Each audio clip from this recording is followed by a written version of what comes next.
Origen i evolució del calendari d'Advent. El calendari d'Advent neix dins del context cristià. L'Advent existeix des del segle IV o V, quan diverses comunitats cristianes van establir un període de preparació abans de Nadal. Té les seves arrels en tradicions cristianes d'Europa central, sobretot d'Alemanya, i va néixer com una manera de marcar el temps d'espera fins a Nadal. Sorgeix de la creativitat de les famílies per fer visible i tangible aquest temps d'espera.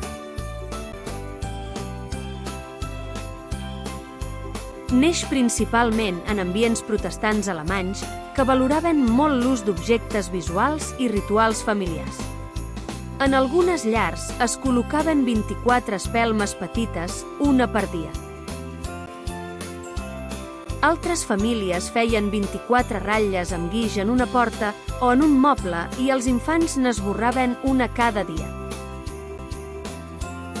Alguns pares penjaven 24 estampes o dibuixos del naixement de Jesús. Cada dia se'n descobria una. El rellotge d'Advent era una mena de cinta, tela o escala amb 24 esglons o espais que els infants avançaven diàriament. Eren especialment útils i ajudaven visualment els nens a comprendre el pas del temps.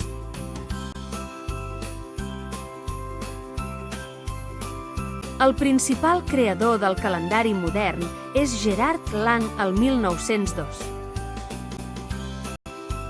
Quan era petit, la seva mare li feia un calendari casolà amb 24 galetes o imatges. Lang, en convertir-se en editor, va voler convertir aquella idea familiar en un producte comercial.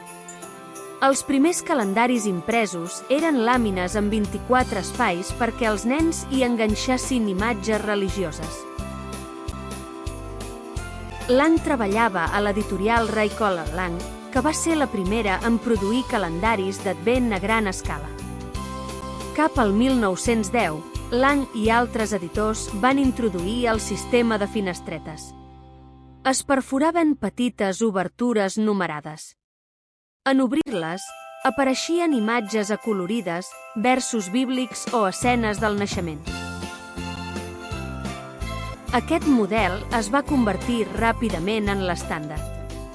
Curiositat. Els calendaris d'aquella època eren considerats objectes de luxe il·lustrats a mà o amb litografia acolorida.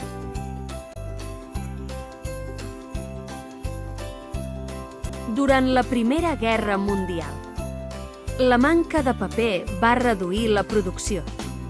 Algunes imatges es van substituir per motius patriòtics. La temàtica religiosa va disminuir per pressions polítiques en alguns territoris. Durant el nazisme, alguns calendaris religiosos van ser prohibits.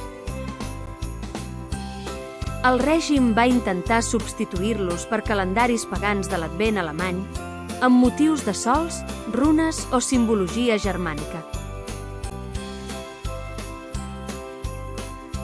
Després de la guerra, l'editorial Seymour Verlag, fundada el 1945, va ser la primera a publicar calendaris d'Advent a gran escala en l'Alemanya d'ocupació. Va exportar calendaris als Estats Units d'Amèrica, on es van fer molt populars entre famílies d'origen alemany.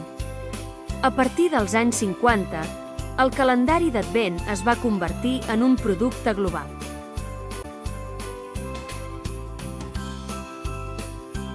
La incorporació de xocolata és un invent de fabricants alemanys i suïssos. Les finestretes s'omplen amb petites xocolates de formes nadalenques.